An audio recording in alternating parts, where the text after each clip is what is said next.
Mi esposa me engañó con un hombre rico. Lo trajo a casa mientras yo trabajaba. Mis hijos lo sabían, pero traicionaron mi amor por el lujo, hasta que los abandoné con todo mi dinero. El olor me golpeó como un puñetazo físico. Era el perfume de Sara, esa costosa mezcla de vainilla y sándalo que había empezado a usar hacía 6 meses. Estaba inclinado sobre el motor de un Toyota oxidado, en mi garaje de Dayton, cuando el recuerdo se estrelló contra 5 años de muros cuidadosamente construidos.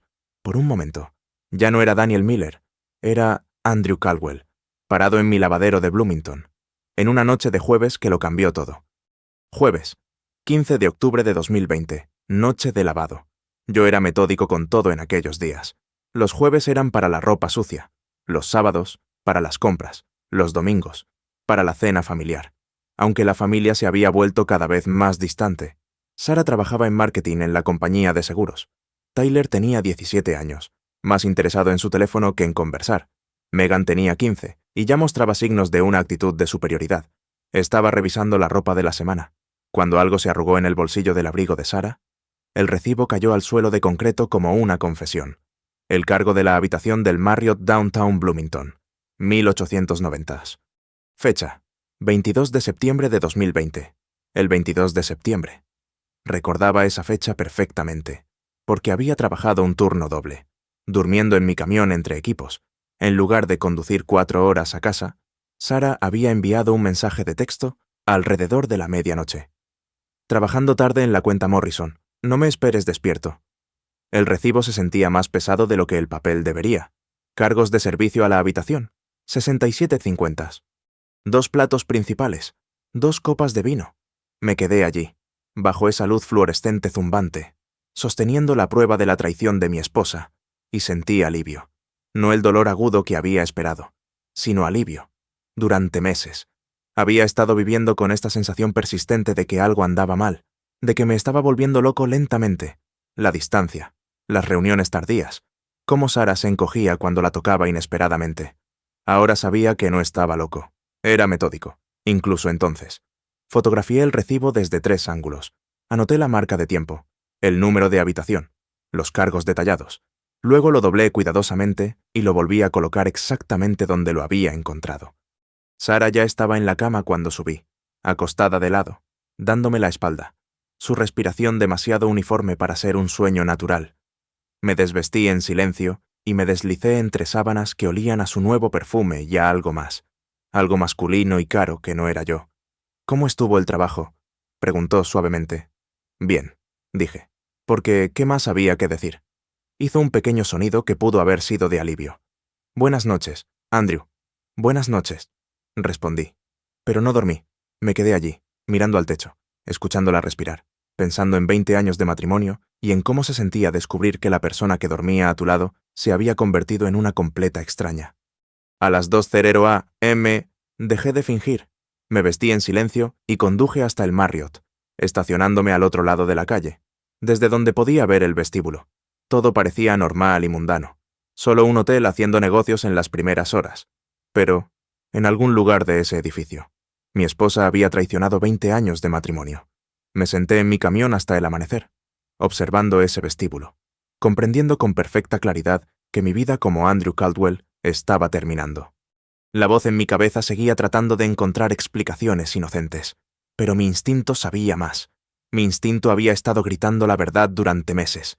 Mientras mi cerebro ponía excusas, me había estado asfixiando bajo el peso de no ser suficiente, durante tanto tiempo, que casi me había convencido de que era normal, no lo suficientemente emocionante, no lo suficientemente exitoso, no lo suficientemente ambicioso, solo Andrew Caldwell, trabajador por turnos y esposo, tratando de mantener unida a una familia que ya había decidido que él no importaba.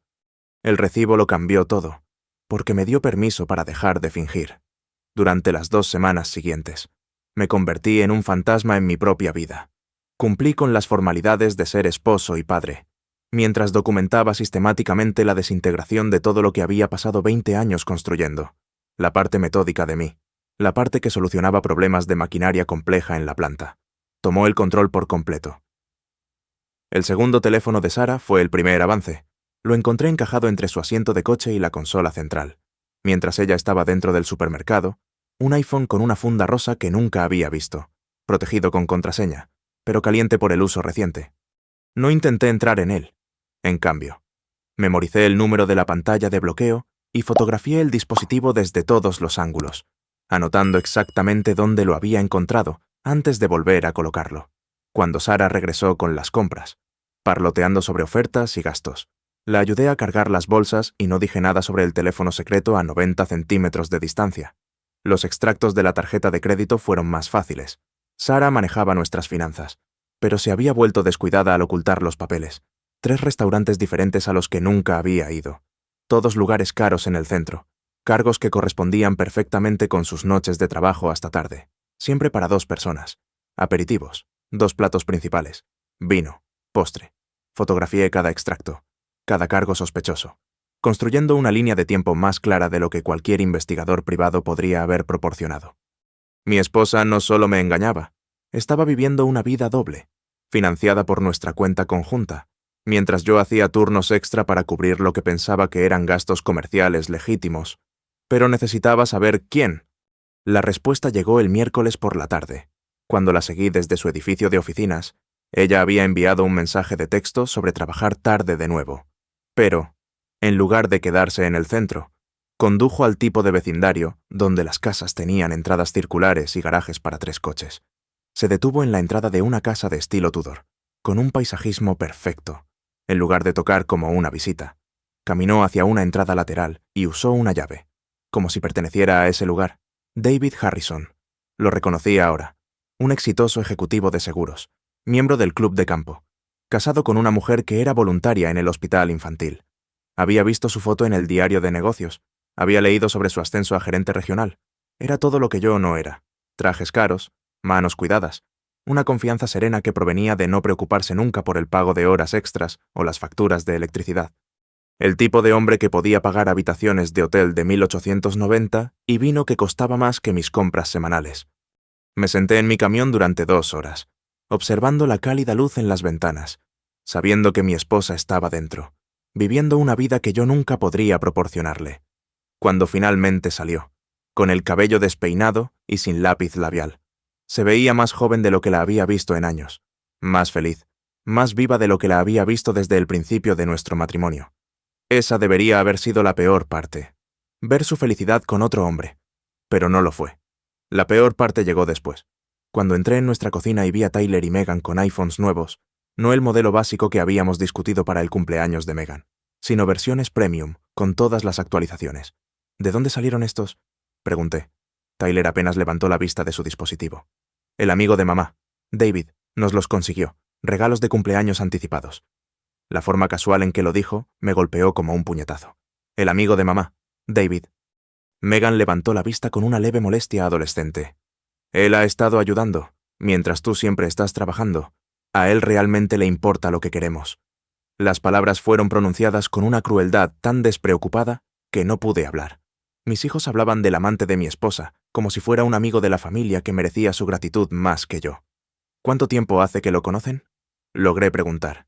Tyler se encogió de hombros. Unos pocos meses. A veces nos lleva a restaurantes agradables, mejores que los de cadena que tú eliges. Es realmente exitoso, añadió Megan, mientras se desplazaba por las aplicaciones. Sabe de tecnología e inversión, cosas importantes. La implicación flotaba en el aire. A diferencia de ti, papá, a diferencia de tus turnos de trabajo, tu camión usado y tu presupuesto cuidadoso para cosas que realmente no podíamos permitirnos. No eran víctimas inocentes del romance de su madre.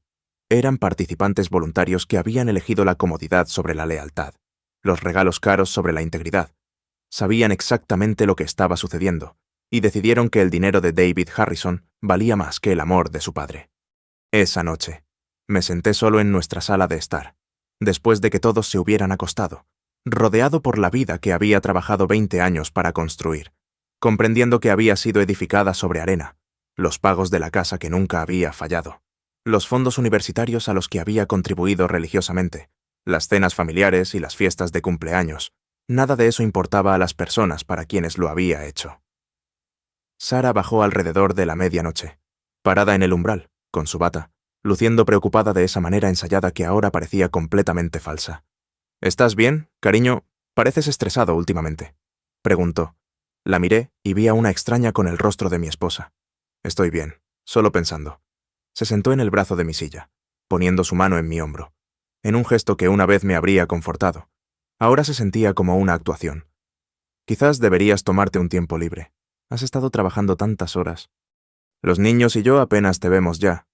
Los niños y yo, como si fuéramos entidades separadas, como si yo fuera el extraño que necesitaba trabajar más duro para ganarse un lugar en su propia familia. Quizás debería. Accedí, porque ya había empezado a planear algo que ella no podía imaginar, pero no planeaba confrontarlos. La confrontación solo les daría la oportunidad de mentir mejor, de manipularme para que creyera que estaba imaginando cosas. Estaba planeando algo mucho más permanente, mucho más definitivo. Estaba planeando desaparecer. La semana que pasé planeando mi desaparición fue la más concentrada que he estado nunca.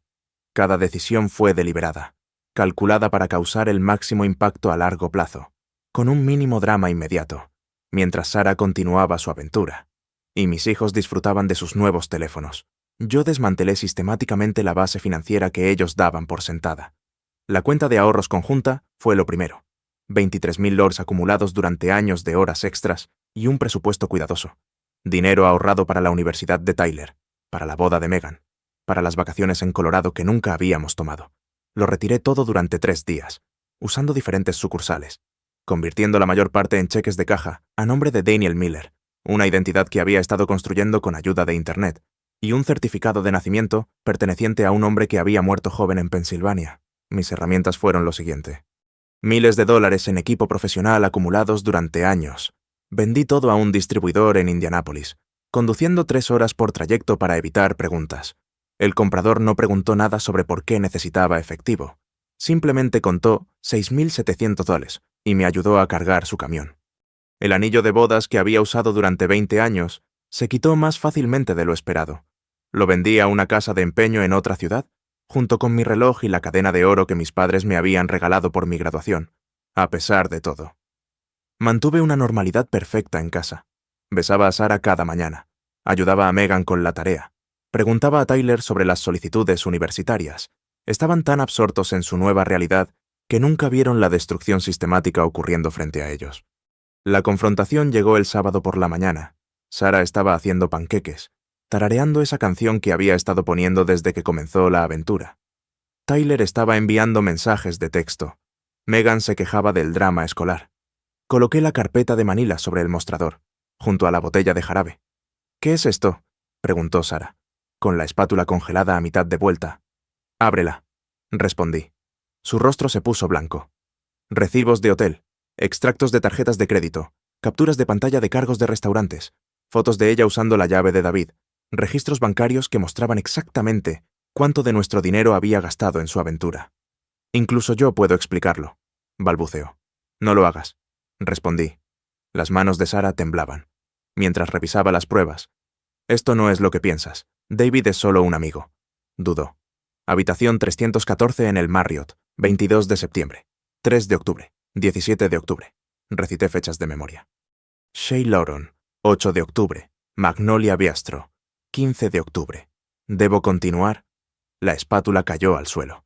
«Me has estado espiando». «He estado prestando atención», le respondí.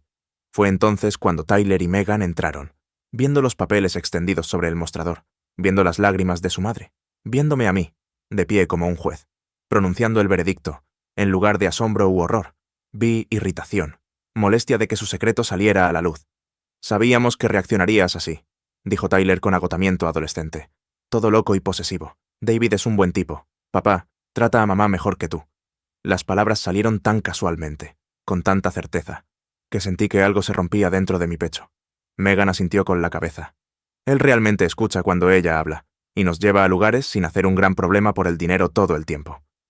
Ahí estaba, la verdad expuesta por mis propios hijos.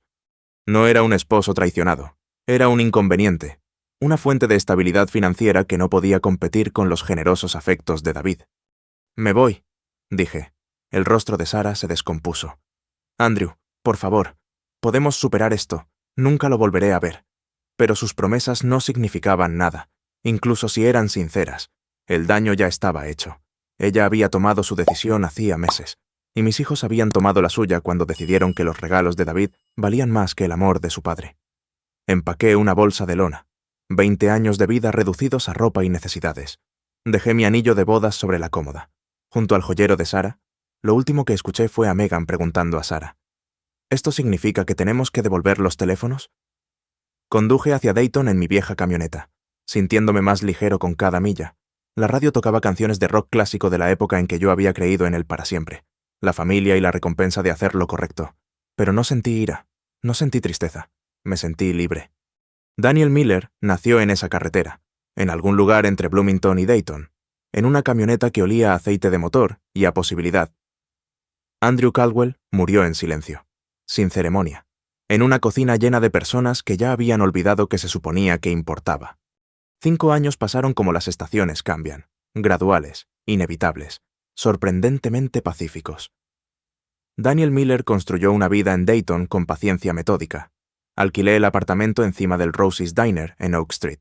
Tomé un trabajo en Murphy's Auto Repair y me establecí en una rutina que nunca variaba. Murphy era un irlandés de 60 años que no hacía preguntas sobre mi pasado y solo le importaba que pudiera diagnosticar problemas de motor por el sonido. Los otros mecánicos me aceptaron tan fácilmente como habían aceptado equipo nuevo.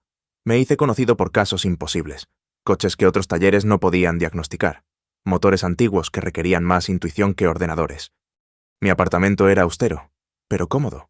Una cama, una mesa de cocina, un televisor que rara vez veía, libros que llenaban los espacios vacíos, manuales técnicos y biografías de hombres que habían construido imperios desde la nada. Adopté a Rex del refugio del condado, un cruce de pastor alemán abandonado por sus dueños anteriores. Nos entendíamos perfectamente. Los años fantasma me enseñaron algo que nunca había aprendido como Andrew Caldwell. La satisfacción no se trataba de tener todo lo que querías, se trataba de querer solo lo que podías proveer por ti mismo. En una gris mañana de octubre de 2025, casi exactamente 5 años después de haberme ido de Bloomington. Megan entró en el garaje de Murphy. Estaba diagnosticando un fallo de encendido en un Mustang de 1987 cuando oí pasos. Algo en la cadencia me hizo levantar la vista, y allí estaba ella, ahora de 20 años, delgada y con los ojos hundidos, de una manera que hablaba de años llevando un peso demasiado grande para sus hombros. Había crecido para parecerse a su madre, pero donde Sarah siempre había transmitido confianza. Megan parecía disminuida, ropa de segunda mano, pero limpia, cabello más largo de lo que recordaba, rostro marcado por una seriedad prematura que proviene de aprender lecciones difíciles siendo joven. «Hola, papá». La palabra flotó entre nosotros como humo. Me enderecé lentamente, limpiándome las manos en un trapo. «Megan». Se movió nerviosamente, apretando un bolso contra su pecho. «Eres difícil de encontrar. Daniel Miller, Dayton, Ohio. Me tomó 2 años y un investigador privado». «¿Contrataste a un investigador privado?», pregunté. «Ahorré durante 18 meses. Trabajé en 2 empleos». Miró alrededor del garaje. «Te ves diferente, más viejo». 5 años hacen eso», respondí. «¿Te ves feliz?», dijo. Sonando sorprendida, estudié su rostro, buscando rastros de la adolescente con aires de superioridad que había destruido casualmente a su familia por un iPhone. Encontré a alguien completamente diferente, alguien que había aprendido lo que eran las consecuencias. «¿Por qué estás aquí, Megan?», pregunté. La pregunta la desinfló. Bajó la vista, reuniendo valor.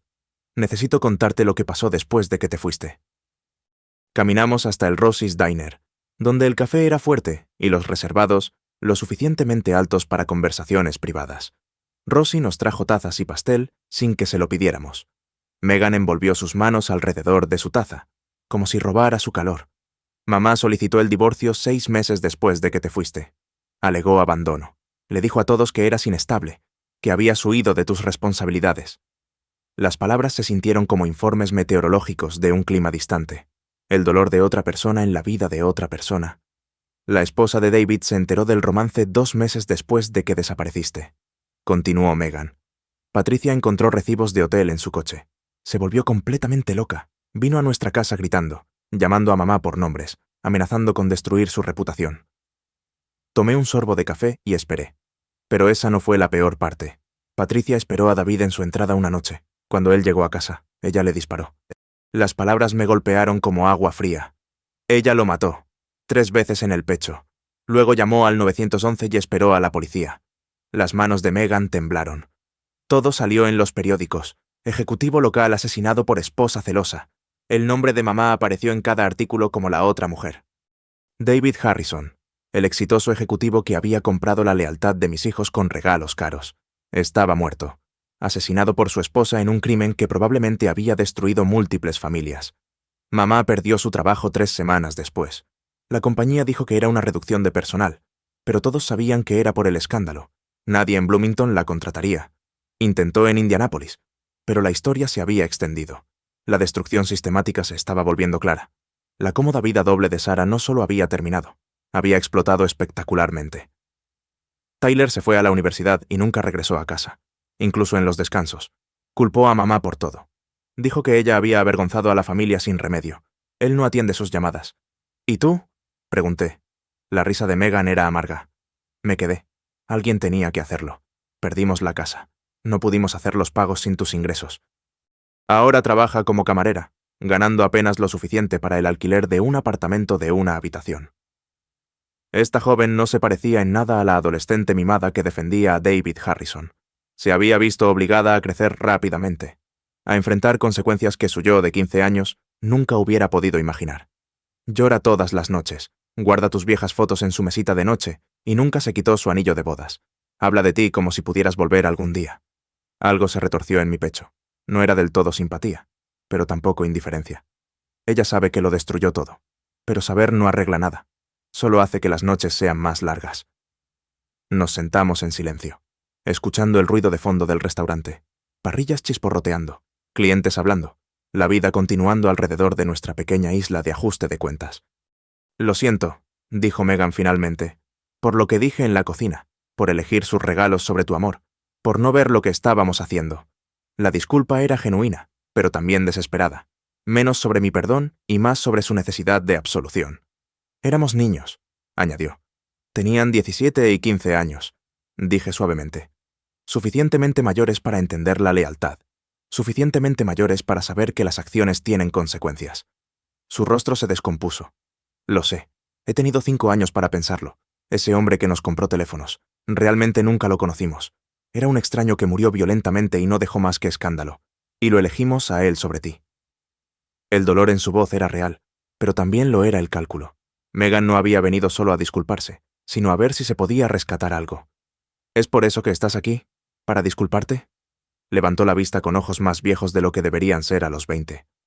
Estoy aquí porque te amo, y porque he pasado 5 años aprendiendo a vivir con lo que hicimos, porque mamá está destrozada, y Tyler no nos habla a ninguno de nosotros, y no sé cómo arreglar nada. Ahí estaba, no solo culpa, sino esperanza. Esperanza de que yo pudiera restaurar la estabilidad que habían desechado. Los perdoné hace mucho tiempo. Dije, a todos ustedes, cargar con la ira era como cargar carbones encendidos. Solo me quemaba a mí. El alivio inundó su rostro. Entonces, ¿volverás? ¿Volverás a casa?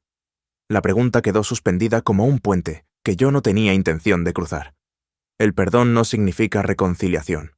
Megan, te perdoné para poder seguir adelante, no para que tú te sintieras mejor. Su rostro decayó. Pero somos familia. No, éramos familia. Pasado.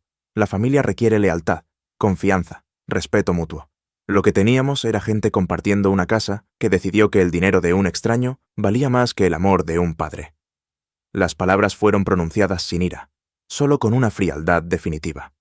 Megan empezó a llorar, no lágrimas manipuladoras, sino el dolor genuino de alguien que finalmente había entendido que algunos puentes, una vez quemados, nunca pueden ser reconstruidos. Pagué el café y la acompañé a la estación de autobuses. Me abrazó para despedirse, y la dejé hacerlo, porque ella necesitaba esa conexión, incluso si para mí no significaba nada. Te quiero, papá, susurró. Lo sé, dije.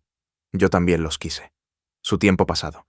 Las palabras más honestas que había dicho en 5 años, 6 meses después de la visita de Megan. Daniel Miller se había adentrado más en su nueva identidad. Había comprado una pequeña casa en las afueras de Dayton. Había adoptado un perro del refugio local. Y había empezado a salir con una maestra divorciada llamada Carol, quien no hacía preguntas sobre mi pasado. El café de Sarah había cerrado, y ella se había mudado a otro estado para escapar del juicio de Bloomington. Tyler se graduó de la universidad, pero no había hablado con su madre en 2 años. Megan trabajaba en una organización sin fines de lucro, tratando de reconstruir su vida mientras cargaba con el peso de mi rechazo. A veces pensaba en mi antigua vida, pero se sentía como recordar una película que había visto una vez, más que algo que hubiera vivido. No era el mismo hombre que una vez había querido desesperadamente ser suficiente para personas que nunca valoraron lo que ofrecía. Daniel Miller era más duro, más autosuficiente, pero también más auténtico. Finalmente me había convertido en el hombre que necesitaba ser. En lugar del hombre que otros exigían, Carol y yo habíamos desarrollado algo real, no la codependencia desesperada que había confundido con amor en mi primer matrimonio, sino un respeto mutuo entre 2 personas que habían aprendido a estar completas por sí mismas. Hablamos de cosas pequeñas, sus estudiantes, mis trabajos de reparación, el clima. Era pacífico de una manera que nunca había experimentado durante 20 años de andar con cautela. «Eres diferente de otros hombres divorciados», me dijo una tarde. Mientras estábamos sentados en mi porche trasero. La mayoría están amargados con sus exesposas o todavía les guardan rencor. Tú pareces resuelto. Hice las paces con dejar ir, dije. Y era verdad. El informe del investigador privado había llegado 3 semanas antes, obra de Megan, aparentemente.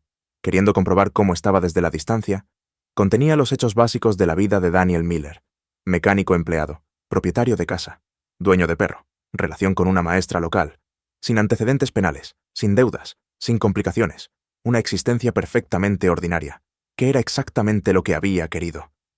Rex envejecía, pero seguía entusiasmado con nuestros paseos matutinos. A los 7 años, había aprendido a confiar en que no lo abandonaría.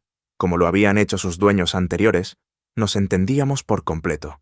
2 criaturas que habían sido descartadas y habían encontrado vidas mejores gracias a ello. Murphy había empezado a insinuar su jubilación, sugiriendo que la persona adecuada podría hacerse cargo del garaje.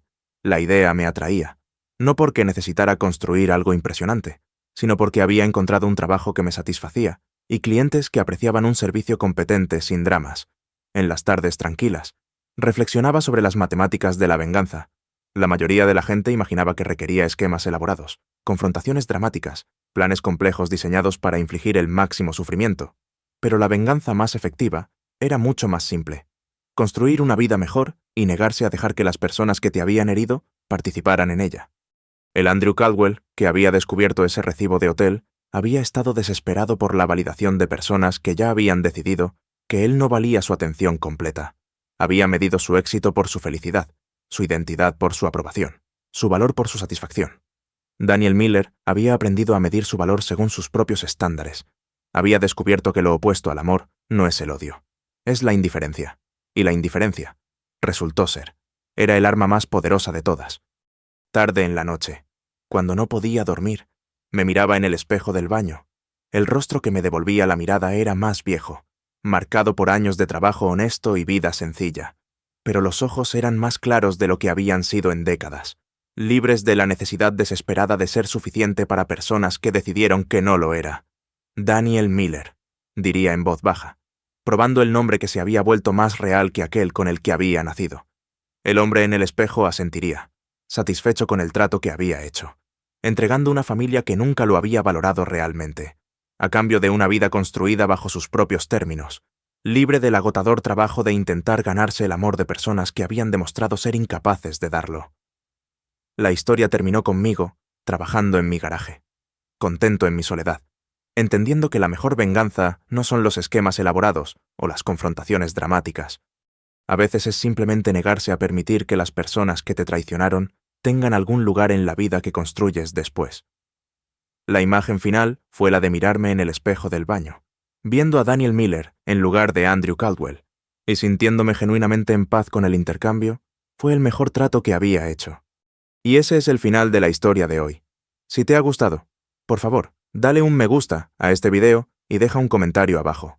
Tu apoyo ayuda a que el algoritmo impulse mi contenido aún más. Si eres nuevo en el canal, no olvides pulsar el botón de suscribirte. Realmente me ayuda a seguir creando más historias para ti. Gracias por ver, y nos vemos en el próximo.